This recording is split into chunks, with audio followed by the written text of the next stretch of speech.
Long gone are the days where you have something that was made and it's literally 4 ingredients. Never again. Right? Now you look in and there's 13 preservatives and there's color additives and all these different things. Today's episode is no different. And honestly, doing the research for this, I've known about this for a while, but I'm truly appalled at what our own Food and Drug Administration has allowed. And, we'll call this one Toxic Bites. I mean, the idea is we're looking at the top 30 most common chemicals that we have in our food. And this is also what we're feeding our children that have links to immune diseases, hyperactivity disorders, cancers, all these things, because we're ultimately trying to preserve our food, sell more, keep it on the shelves, and make you want it. Absolutely. Right? It's like slightly like addictive, even some of these substances we're going to talk about. They're giving it in just the right amount, just so you come back for more. Right. And the other interesting part is, and we're going to go over this as well, is why is there such a difference between what we have here in the United States, which the United States should be the gold standard for the rest of the world, but it's not. No. And that's one of the things that we're going to talk about. It's because, look, I totally understand capitalism. And the idea is that, if you have the chance, you have a great idea, you can make money with it and run. But, our food industry is a little different, right? What we don't want to do is poison individuals, so we'll say we don't want to make money at the cost of the people who live here. Completely agree. And so you're right. Everybody always used to say, they're like, oh man, I traveled to Europe and you could eat pasta and you could eat pizzas and do whatever you want. And you didn't have that feeling. You remember the podcast we had with Dr. Gundry? Yes. It was exactly that. He's like, I never eat that stuff unless I'm out of the country. Right. And it's like, what? And then you look at some of the chemicals that are banned in Europe that aren't here, and you wonder, wait a sec, what are we missing? And as a society, it's even sad when we look at the labels and they say organic, and so you automatically think, oh man, this is amazing, I'm going to feed it to my kids. And then you look at the actual nutritional content, and some of the chemicals in there. One, it's difficult for me to pronounce. Two, what are they? Of course, why are they in there? Long gone are the days where, you have, something that was made and it's literally 4 ingredients. Never again. Right? Now you look in and there's 13 preservatives and there's color additives and all these different things. And because, look, the food industry realizes that if it looks better, if it's brighter, to you, it looks more attractive, right? Sure. It's just like animals looking at something that has a particular color to it, right? But we'll kind of go over some of the common ones here, and then at the very end, address how we can how we can fix or remedy the issue. It's funny. I've got Nico, a good friend of mine from Italy, and his family comes in from Italy on a yearly basis during Christmas, and they bring a suitcase full of food. And I always laugh at them. Okay. I always like, you're coming to the States. We have everything. They'll look at me. They'll be like, it's not the same. Huh? It's just not the same. Right. Simple thing is olive oil. And then they'll pour it for me. And just the taste is different. Yep. So there's something to be said with everything that we're going to discuss today. Honestly, it's a very important thing for adults and for children. We have children, so I think it makes it even more important to us because some of this stuff is linked to ADHD and depression or addiction and other things. And if you can avoid them and not have to worry about it, why not? Right. Well, look, alluding to that, the first place is the first chemical, and everybody's heard of this. It's Red Dye No.3. And this is found in candy and baked goods and cereals even, and certain drinks, right? The whole idea is that this is a synthetic dye that's used to make products look more appealing. We just talked about that. Look, if it's brighter and it looks amazing, you're attracted to it. If it's bland, you have a beige neutral tone, you skip right over it. Of course. And so that's from Gatorades, from different candies that make this bright red color to it. Well, the problem is not only is it linked causally, and this was printed in Harvard Medical. This was linked to cancers, but also in general at a much higher rate, hyperactivity disorder. So we all hear about ADD and ADHD and the, such a surge of cases, and we link it to a million different things, right? We link it to screen time. We look into, but really, if you look at the chemicals in the product breakdown in Red No.5, these are chemicals that affect the brain. And, again, this is just one thing that we can do to avoid this is look at the back of the labels. Everything that we're going to tell you, look at the back of the labels and copy some of these things down. Some of these are general categories. So we're going to try to help you shift the way of thinking. Some of them you just got to search out for yourself, right? So what about the next one? Now, the good thing is, and I just want to interject for a second, Red Dye 30 is going to be banned.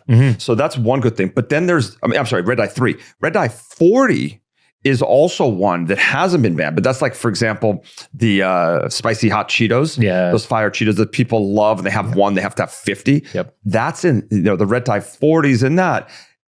Supposedly not as bad as Red Dye No.3, but still pretty bad because if you get that same bag of chips in Mexico, which is a drive over the border from where we are, it doesn't have that. So why can't we make the same? And it's the same manufacturer. You do your Doritos that are being made or your Cheetos that are made by the same manufacturer, but in Mexico it's different than in the United States. Yeah. So I'll say to answer that question, there's two things. Obviously, one is cost, which doesn't make sense because the dollar is stronger than when we're looking at pesos, right? But the other thing is shelf life. We're so used to having something here that can sit on your shelf for 6 months. Yeah. And which I've always been afraid of in my life. I'm like, buy things that are fresh, cut them, eat them. That's why farmers markets are so great. You go, you get fresh produce and things like that. My father used to be like, why are you eating something out of a can or a bag? Get it, it's healthy. But listen, we understand the convenience factor. Totally get that. But the interesting part, I was in our pantry the other day and we were cleaning. My wife had cleaned it and I saw that she had cleared out one whole side. And so I figured, I'll try to help. And I looked in back and there was an open bag of these Doritos. And why we had those, I have no idea. I think, we've definitely changed the way we eat. But they didn't look any different. They didn't look any different from a year prior. That's crazy. Right? That's insane. And you see all these things on Instagram where they're pouring molten lava onto a Big Mac or something like that, and it doesn't affect the bun. All these different things. I mean, you got to wonder if some of this is real. But if it is, what we're trying to do is preserve our foods. So regardless if it sits on a shelf, you can still sell it. That's a problem. And then we came in and said, all right, well, we need to be best if served by date. But the problem with that, I think, again, even that, if a loaf of bread lasts you for 2 months, that's a problem. It's a problem. It's a problem, right? With the simple ingredients that should be used. When it lasts longer than that, it doesn't mold. Sourdough's a little different. But even then, sourdough, it'll last a little longer. But even then, it'll attract mold after a certain time period. Of course. So, I thought the next one, this one is so important, and this is phthalates. It begins with a P, pH, but it's phthalates. And this is found in packaged and processed foods, dairy, and fast food, right? Fast food carries a ton of it. And again, it leaches into the food from plastic packaging and processing equipment. The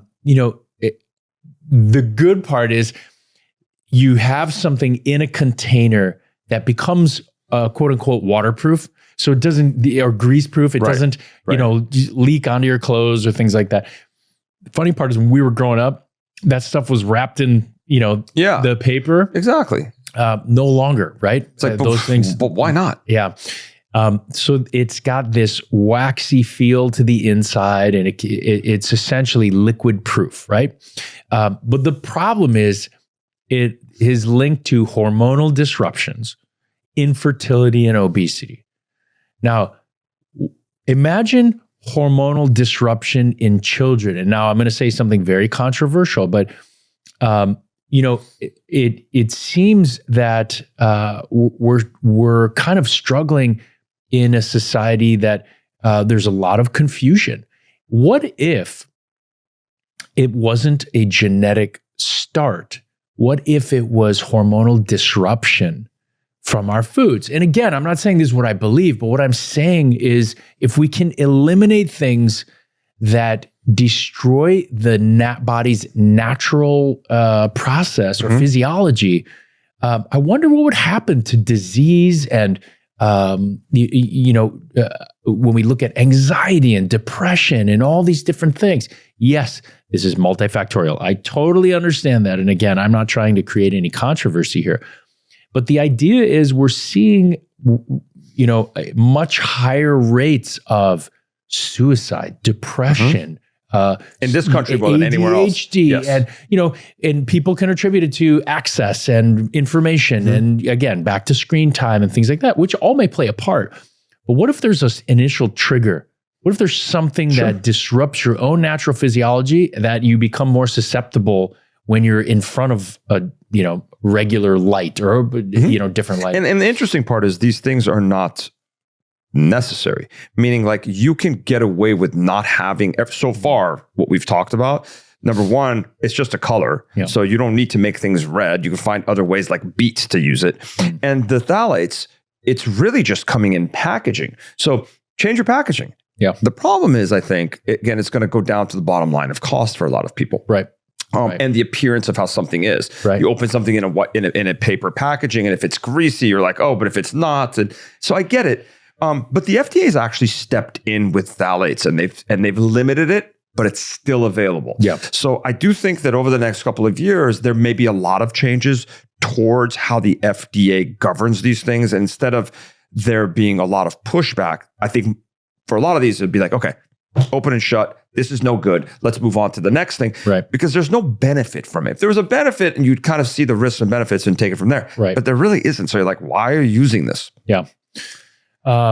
Next one I kind of see, and this is something, listen, it's near and dear to my heart, is when we look at smoked meats and bacon and stuff like that, something I absolutely love, but it's nitrates and nitrites in these foods. So it's bacon, sausages, deli meats, hot dogs, and it's preservatives that extend shelf life and enhance color. And the interesting part about this is an open shut one. I mean, this is an easy one because as doctors, we learned about how they're harmful to us early on in medical school. Right. I mean, we've literally learned this, that it was a cause of cancer. Sure. Colorectal cancer can be, some people will say it's linked directly to nitrates. Gastric cancer, for sure. Look at Japan. Yep.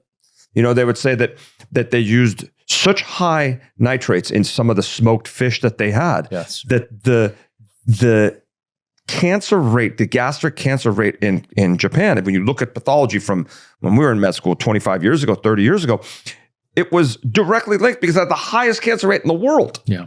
Now Has they it really fixed been that. that long? Holy, wow. Can you believe that? Yeah, I know you just said that. I was like, ooh, I was trying to do the math real quick. And I'm like, ooh, man. So again, this is the issue, because what do nitrates do? Now, when you have bacon, for example, it's got shelf life. Yep. Or you have cold cuts, any type of cold cuts, they have shelf life. That's the beauty of it. You pack it and roll and you can have it. And so that's a tough one, because I don't know what the alternative, because I'm not in the food business. Well, now they do have nitrate-free hot dogs. They have nitrate-free bacon. They have nitrate-free. How do they taste? The same.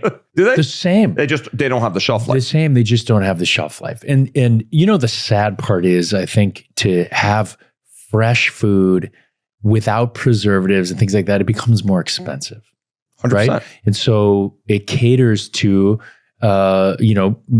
the lower class, and it's almost not fair, right? So if we look at obesity rates and increase in disease and things like that in lower class, we're assuming, okay, there's all these studies on social norms and how they don't have access to healthcare and things like that. But I think what's happening is it could be, chicken or the egg. What's happening? Are we destroying ourselves with some of this processed food, causing disease? And then you know, there is that mindset of not getting to the physician or not having access to the physician or something like that. Yeah. And so the goal would, let's stop the issue at its causal, you know, right from the start. It's just the problem is, like we said, it's going to be very difficult to completely eliminate it. I think that, again, whoever's in the food business, if they're listening to this podcast, should come up with an alternative for it that is on the healthier side. Because again, we need shelf life for certain things. People can't just, you know, roast a turkey if they want to have a turkey sandwich. Right. I don't think it's going to be as difficult as we're making it out, right? Because if you look at how we're making things environment safe and, you know, where we had all these chemicals that we sprayed onto weeds and things like that. And even our produce, you know, to kill bugs. Now we're changing some of that. I think if you put some intelligent minds to it, they're going to come up with this in a week. I agree with you. So again, you know, we're going down the same road. And a lot of these may be very familiar to you. And some of these may not. And even when I look at some of these, before we did this podcast, I was like, wow, some of these don't look familiar. But then you're like, the other handful are like, for example, the next one. Yeah. Bisphenol A. BPA. Yep. The main toxic chemical in plastics. Yep. Now here's the problem though. It's expensive to switch from plastic to other things. And that's what we need to figure out, whether it's a water bottle or it's a canned food or plastic containers or, you know, it's there. And it's not only in the plastic containers, but it's also in the lining of cans. Right. So we know that there's a direct link to cancer. Different types of cancers like prostate cancer and breast cancer. Who knows if it's because they're changing hormonal fluxes, because again, we know that breast cancer is very hormonally mediated, and we know prostate cancer can be, and it also, there's a link to diabetes. Yeah. So imagine maybe it's actually directly harming your islet cells. Glucose metabolism, you know, how we're processing our own food, you know, and that's why it's been such a huge wave of all of the GLP-1s. Yeah. You know, for people with diabetes and weight loss, it's because it's assisting with not only portion control, things like that, but also glucose metabolism. And so it's how we process sugars. And, you know, these chemicals directly affect that. So, you know, what do we do? Well, look, when we talk about, and we'll keep going with some of these things, but I just want to go back to it at the very end, but we'll lightly touch on this. I mean, there are ways of chelating out heavy metals. There are ways of filtering out plastics and heavy metals and things like that. And we'll kind of come back to that. And obviously the best is to avoid it, but yes. Yeah. The next one, per and polyfluoroalkyl substances, are called PFAS, PFAS. And these are in, you know, I'm guilty of it. Nonstick cookware. I can't tell you how amazing nonstick cookware is when you have to wash it after you've cooked something. But it's so bad for you. We call these forever chemicals. These are forever chemicals because they stay on the coating. Now, look, not everybody's going to use a wrought iron pan, and you know, but the idea is they are now making some of these pans and sets like that do not have these forever chemicals. Supposedly they're this, you know, they're easy to clean, but they do not carry some of those chemicals. So I get it. It's tough to clean the other pans sometimes, but again, this is nonstick cookware, food wrappers, and microwave popcorn bags. Interesting. I haven't had a microwave popcorn bag in years because you could just buy a bag of popcorn and eat it. It's fine. But I love the smell of that microwave popcorn bag. Yes. You know, stay away from it. I think the beauty of it is you don't have to use these. You can use an alternative, whether it's a different pan or using, you know, just making your own popcorn. You know, there are ways, and it's linked to some kind of bad cancers, you know, thyroid disease, kidney cancer, and immune suppression. So why is it that sometimes maybe we're getting sick more? Maybe it's because what the pans were kind of cooking in. Yeah. Or the packaging or the packaging. Know, again, you look at all these things, and I'm guilty. I mean, gosh, I can't tell you how many times we have movie night as a family. 100%. And we make microwave popcorn. but it's the inner aspect and of it's that. great and it works well and it's easy and all of it. You know, the life that we have in the United States is very different than in Europe, for example. And it's because everything is so easy. Yep. And the ease of that, to me, that's the biggest difference between the two lives that we live, because it's easier. Everything is just at your, you know, a given second. I can call and get a microwave popcorn and put it in and get going. Right. Whereas we have to realize that to stay healthy, it may take an extra step or a couple more minutes. What's next? Glyphosate. Whoa. Glyphosate. Sorry. Glyphosate. Say that three times fast. Yeah. This is in non-organic grains, cereals, and processed foods. I mean, it's come out more and more that these, cereals that they're so easy. Kids love them, but they're packaged with so many bad things. I mean, glyphosate is an herbicide that's used in agriculture. So, you have to imagine this is a chemical that we're using to destroy weeds and things like that. And now it's in our food. What do you think that's going to do? And this is a pretty high causal link to non-Hodgkin's lymphoma and liver disease. Look, as you can imagine, eating a pesticide or herbicide is never good, right? Right. So, no, for sure. You look at the sprays that you have to kill ants and stuff like that, you're not going to eat it. No. So the goal would be to try to eliminate these. So when we look at breakfast, more eggs, sourdough toast, berries like blueberries. Nothing like some fruit and yogurt in the morning to make yourself feel, those are always very healthy. They're good for the gut microbiome. Eggs, excellent source of protein, great for your brain. Again, I got 2 little kids, so I try to feed them eggs. I made them eggs this morning. Yep. And it's easy. It's that what you're making, right? Yep. Now, again, there were some eggs we can talk about too that were from a bad farm, but generally speaking, this stuff is good. If you can get your eggs at a really hard market. to get right now. Yeah, it's crazy. I went last night to get some after I got home. I walked in, there were no eggs on the shelf. Yeah, it's so crazy. It's so crazy. What's going on here? Especially after we're gonna buy our own chickens. Yeah, I know. The next one is a favorite. I mean, look, everybody knows about this one, I think. In the recent years, you've heard more and more about high fructose corn syrup, and this is in soda and candy and baked goods and condiments and things like that. And the idea, it's a cheap sweetener used to enhance flavor. And the food industry finds these chemicals. I mean, they literally have labs.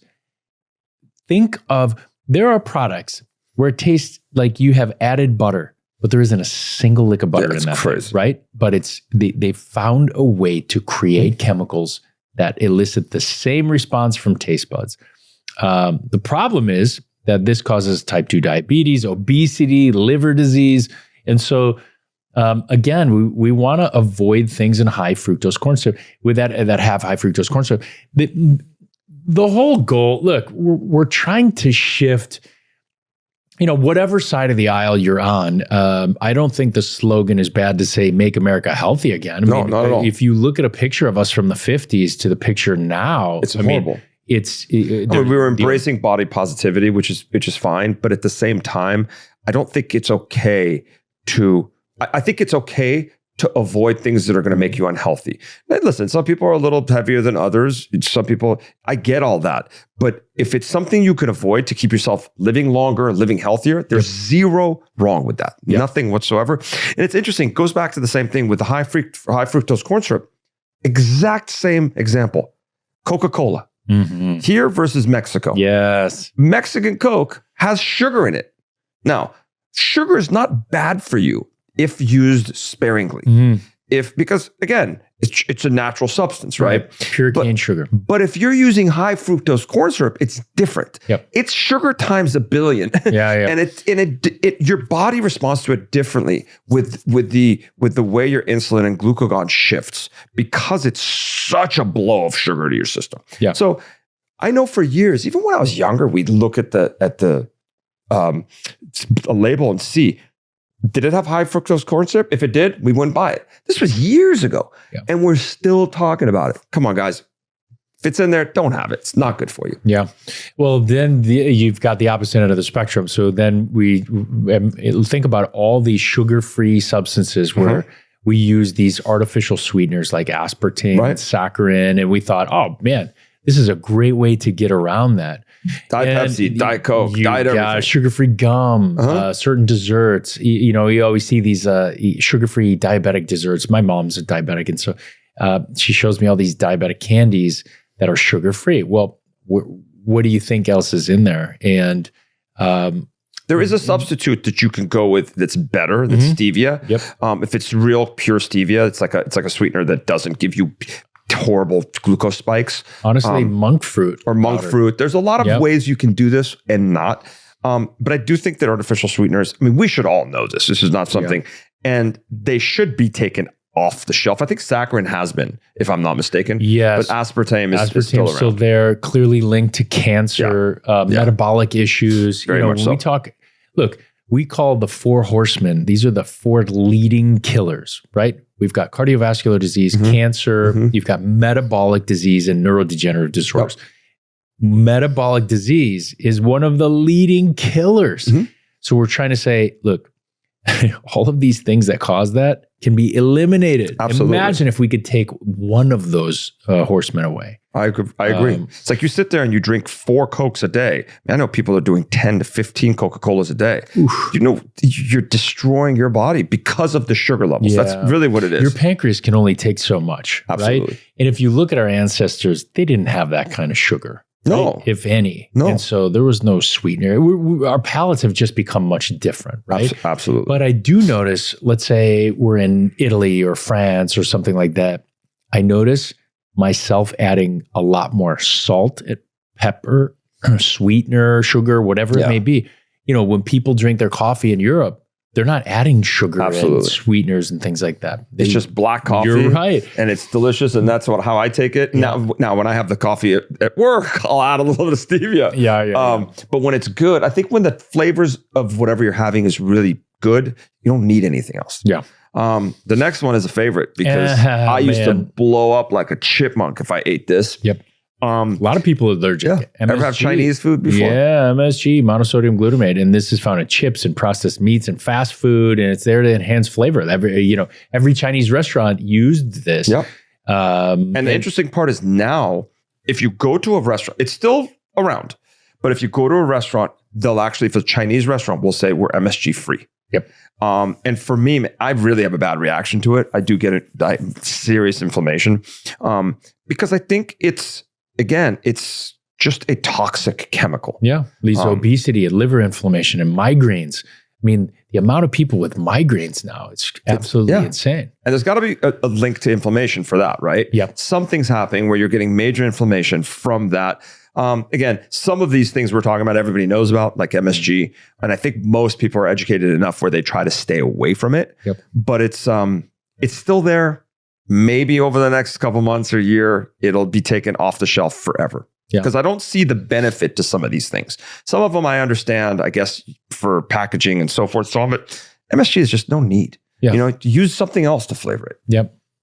Hydrogenated oils. I mean, they're found in margarines and baked goods and fried foods, and it's there to improve texture and extends your shelf life again, right? I mean, we're trying to essentially preserve food, leave it on the shelf longer so you can have it, right? It's interesting. Margarine is the perfect example, right? So if you go to a country outside of the US, it's very hard to find margarine. Yep. Because butter is something that everyone uses from when someone is born till the end of life because it's real, it's pure. We know where it's coming from. Well, we in the US came up with margarine because we said butter is not good for you. Right. And it's got too much fat. There was a whole campaign. So let's use margarine to decrease the fat. Right. Well, now we've realized it's completely the opposite. Yeah. It's good fat. It's actually good for you. Right. And the margarine that is synthetically made is actually really, really bad for you. It led to heart disease and chronic inflammation. And we think that chronic inflammation leads to almost everything. All your diseases are chronic inflammation. And really, aging is caused by chronic inflammation. That's why therapeutic plasma exchange is so good because it decreases these inflammatory markers that are just circulating in your blood for whatever reason, for whether you've eaten wrong or whether you actually have genetic predisposition to certain things. So it's a buzzword that you're going to hear more and more about, TPE, therapeutic plasma exchange. We did a whole podcast about it. I think I'm going to do it on Saturday. Awesome. But I do think it's amazing because you visibly can see what's being taken out of your blood, and it's fascinating. Yeah, especially if you've got elevated cholesterol or some autoimmune diseases, things like that. I saw someone who with high triglycerides, and it looked like milk coming out of them, and then you replace it with clear plasma. That's awesome. It's phenomenal. So imagine that your body just doesn't have to work as hard to do normal things. And so that's definitely a great option. And if you're interested in that, go back to that podcast, because honestly, I think we talked about it we also spoke to Dr. Elroy Vojdani about it as well. And he gave us a little insight on that as well. So here's a couple: potassium bromate and sodium benzoate. The bromate is found in bread and baked goods, and it strengthens the dough and improves the texture, but kidney and thyroid cancer is the outcome. And then when you look it's funny because when you look at it, right, it says potassium. So you're, I'm getting a little extra potassium. Yeah. The interesting part about it is it's the type. Yeah. So it's definitely not necessary. If you see this, try to eliminate this in your diet. Yeah. Then the sodium benzoate, this is in sodas and salad dressings and acidic foods. It's a preservative to prevent spoilage. Again, we see a common theme here. We're trying to preserve our food so it lasts longer, right? But I just don't know that makes it better. And this is hyperactivity and oxidative stress. And oxidative stress leads to these oxygen-free radicals of the body that slowly, travel around and just break down complexes and joints and you name it. And so the idea is to avoid these compounds as best we can. The next one is BHA-BHT, butylated hydroxy anisole. I mean, if you can't say the word, don't buy it. Yeah. Toluene, found in chips, cereal, processed meats. And if you notice something, there is a common theme as to what we're talking about. Chips.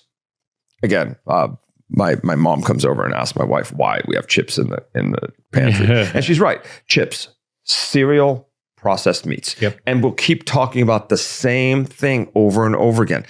Anything that has a very long shelf life, generally speaking, is not good for you. Right. And these are there to are preservatives to extend shelf life, as usual, linked to liver and stomach cancer. Something that's linked to cancer, just stay away from it. Notice how all these things, when you ingest them, notice how all the cancers have to do with the stomach, the colon, processing, they eventually it hits the pancreas, the liver. These are all things that help, secrete things that will enzymes that will help you digest food. Now, if it's not supposed to be there, the body is being taxed.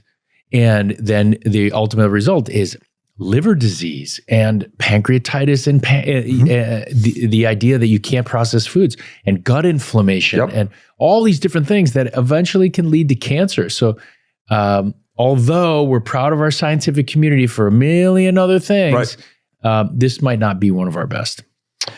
Next one. Propylparaben. I mean, we've heard about parabens for a while. I think, we're trying to eliminate them from most, even parabens in sunscreen and, top things that you put in topically. Because remember, imagine the things you put on your skin some of it can be absorbed. Depends on the molecular weight, the size of the particle. But some of these things, we have medicines that are transdermal, that are hormone shifters. You can put testosterone in your armpit as a cream, and it will boost your testosterone production. So absolutely. These propylparabens lead to breast cancer and hormonal disruptions, and it just kind of makes sense here to avoid these. It's perfect for the next one because it's titanium dioxide. And titanium dioxide, for years, we always talk about this as a topical agent used in sunscreen. It's a mechanical, sunscreen, which really works well. Problem is when you ingest it, it's a big problem. So it's linked to gut inflammation and potential cancer risks. And it's a whitening agent. So if you've seen the sunscreens where you put on and they're super white, that's why, because they have titanium dioxide. And it really does help with when the sun hits it, it's a mechanical barrier to the sun. Yeah. But a better alternative to that would be zinc oxide. So absolutely stick with pure zinc oxide when we talk about, look, we're even coming out with studies that maybe all of these sun blocks are actually, kind of, we're not metabolizing the sun that we normally do.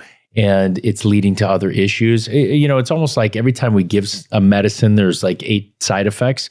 But right now, the purest form of a mechanical sunblock would be zinc oxide. So absolutely.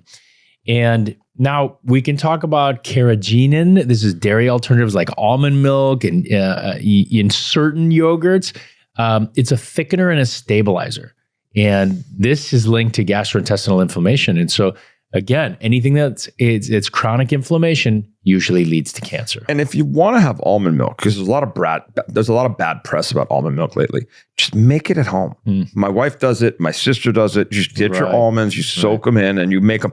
That way, all the other stuff that's in there, that's the preservatives or the thickening agents or the additives, they're all gone. And then it's completely fine. Right. But it is a little bit more of a to-do.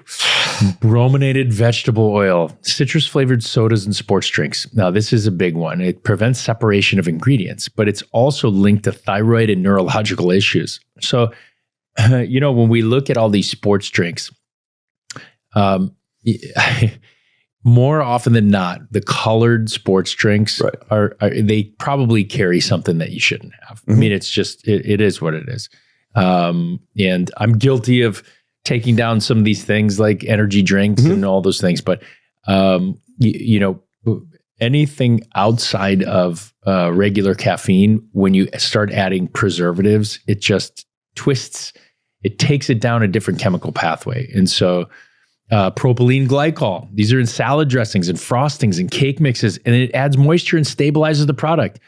But you also have allergic reactions, kidney issues, and things like that. So, and it sounds like when we list all these things that you can't eat anymore, right? But you really can. And I look at this and I'm like, salad dressing. I haven't bought a salad dressing off the shelf, I think, since I've been around. And it's funny. You look, Hidden Valley Ranch, it's amazing. Okay. The taste is amazing, right? But I can tell you that even though I've kept it in the fridge, I've seen one where it was maybe 7 months old. That's totally fine. 8 months old and still exactly the same. That is not right? When you look at ranch dressing, it should have some type of cream or dairy product in it. It shouldn't last forever. It should not last forever. If you look at the little packs that come in with pizzas and, we would hang on to those for a while. Do you notice that they never go ever degrade? No. Now, it should be an alert to us to say, probably not good to eat. Right? It's actually a really good point. So, and this is the one that you see all these things on Instagram where they're blowtorching the bun. So this is Azodicarbonamide, and this is in bread and fast food buns. And it's a dough conditioner for elasticity, right? So you definitely don't want to get a hamburger bun and have it be crunchy. You want it to appear fresh, even though those things have been sitting around for who knows how long. Right? For sure. And but these are linked to asthma and respiratory issues. And so, look, we all know that eating fast food is bad. In recent years, we've seen the amount of chemicals that come out of some of these fast food restaurants. And the funny part is when McDonald's was first formed, I believe it was in the 50s. That wasn't like that because it was just a one plate. They just made it. It wasn't at the scale that it is now. It is. It's a whole different world. Now there are so many different preservatives, but I always see the same thing cycle back and forth through Instagram. And it's where someone was watching, there's a time lapse on the Big Mac. It was like, this is how it looked for a day. This is how it looked for a week. This is how it looked for a month. And this is how it looked for a year. Never changed. Did not change. God, that's so good. I haven't had one in probably 20 years, but it's so good. I know.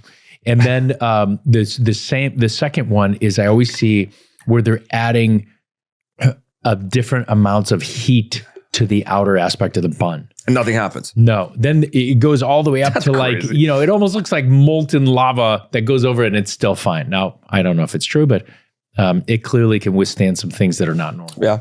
Right? What is that? Artificial flavoring? Artificial flavoring. I mean, look, it's artificial. It's not. It's not normal. These are enhanced or mimic natural flavors, but they're associated with allergies and potential neurological disorders. And we've all done this. You've taken the packaging. It says and other artificial flavors. Yes. And you know the funny part is, I watch my kids. Let's say we go to a movie and we allow them to have some candy or something like that, and I always watch to see what they choose, how much they eat, and I look at how they are able to control their emotions later. Oh, wow. Okay. And I would say 9 out of 10 times with a lot of the candies, with the dyes and everything else, within a matter of hours, there's some type of meltdown or inability to control a natural emotion where, or control a situation. It immediately results in tears, and it just doesn't make sense. So clearly these are having some neurological issues on kids. Yeah. Stay away from the artificial flavors. Very difficult to do. I guess try it if you can. Yeah. Look. And then the next one, sodium aluminum phosphate. Pancake mixes and processed cheese. Look, you can make pancakes using 4 different ingredients. Flours. Right? There's water, flour, butter, egg, and milk, or water. And the interesting part is that some of the packaged ones, you notice it's like just add water. You're wondering where that's the problem. Yeah. I like using Stonewall Kitchen if you ever use that. That's really Stonewall good. Kitchen? Yeah. It's very healthy, very good. Good pancake mix. You still have to put an egg and everything else in there. And it's really, but it's delicious. So it does still, but it's expensive. And that's the issue. I'm ordering that. Not everybody can afford it. And that's the biggest issue with eating healthy or making America healthy again or any of that. Yep. It's easier said than done because a lot of people can't afford that. So it's an issue. Sulfites. I mean, we've heard about this in wines forever. Yes, wines, dried fruits, some condiments. It's a preservative or to change or to preserve the discoloration. I notice it with dried fruits. I could eat a dried fruit and I'll get flushing right here. Interesting. And that's my way of knowing I had sulfites. Yep. Yeah. You can always tell. People always say, "Oh, if you have wine with sulfates, that you'll have more of a hangover." And sometimes, and some people react to it differently. Like with wine, I'm not as bad, but it's with the dried fruit, it's crazy. Yeah. Here, PAHs. These are polycyclic aromatic hydrocarbons, and they're in smoked meats and grilled foods. And this is a byproduct of cooking methods, right? So when you heavily smoke something, or you really char something. Burn something too much. Yeah. Yes. But these have been linked to lung and stomach cancers. So you always have to be careful not to eat these on a regular basis. I get it every now and then. Acrylamide, fried and baked foods like chips and fries. And this is formed during high temperature cooking. Mm-hmm. This is linked to cancer and neurological damage. I mean, we're looking at all these things. And it's funny, they're not just saying, hey, you're going to get ADHD or, all of these are cancer. Yes. There are a lot of big problems. And obviously, if you have it once in your life, you're not going to get cancer. Yep. But if you continually ingest these things, you're going to go down that road. Yep. Next one, aluminum additives. And we'll even go down to yellow number 5, tartrazine, Olestra. These are all things that you really need to pay attention to. Remember Olestra? They had those in those cookies. Yes. What are those cookies called back in the day? And they were so delicious because they were like fat free. But the problem is, I would eat them, and then the amount of bloating you have because it wasn't pure. And again, the pendulum is swung the other way now in the sense that if you're gonna eat something that's a baked good, eat it so it's full fat. Yep. Have the right ingredients, because ultimately, if it's done at a moderated amount, it's not bad for you. But having a lot of the stuff that has saccharin and olestra, that is very, very bad for you. I will touch on these two, polysorbates and soy lecithin. These are linked to allergies and hormonal effects and gut inflammation and things like that, right? These are in ice cream and whipped cream and chocolate. And, it's like almost like we're eliminating everything, but you can get healthy versions of these things. Absolutely. The one thing I wanted to tell, this is the 30th one, is sucralose. And this is present in just about every energy drink that you have. So the combination of cyanocobalamin, so it's like a synthetic form of B12. B12, yeah. With sucralose can be just a horrible combo. And it leads to gut microbiome disruption. And so remember, gut is linked to brain. So we talk about gut-brain health. So if you destroy your gut microbiome, that means you're not thinking clearly as well, and can lead to neurological changes and things like that. So my thought is, look, we've listed out 30 different things. It almost sounds like you can't eat anything, but I do want to make a few points. To make it easy, we want you, try going to maybe once a week, go to a fresh market. Yeah. Grab fresh produce. Even better is farmer's market, but yes. Yeah, farmer's market. I mean, the idea is you grab, you know it's going to be farm to table, right? Try to avoid plastics, especially plastic waters, especially plastics in the microwave. When you heat things, absolutely. So the reason why plastic waters is because any heat associated or sunlight, it leaches the plastic into the water. So try to switch to glass or stainless steel containers. That's why the Stanleys have become so popular and things like that, because, we're trying to switch. Avoid the forever chemicals on your cooking, and then let's try to avoid all of these artificial foods. So again, it's true. If you have to cut it and you have to make it, it's better for you. Yep. Rather than opening up a can or a bag. Again, it's a lot more to deal with.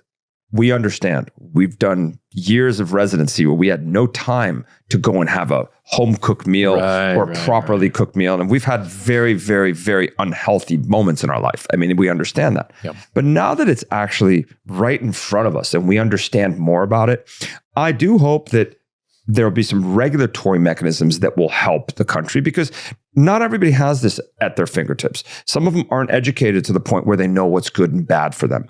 So therefore, they'll just keep doing the same thing. And unfortunately, they'll just increase disease and increase diabetes and cancers and things like that. So if you can have fresh fruits, if you can have fresh meats, and stick to your butters and stick to just real good, wholesome. Cook in tallow. Yeah. I mean, this is, again, we're going back to the roots here.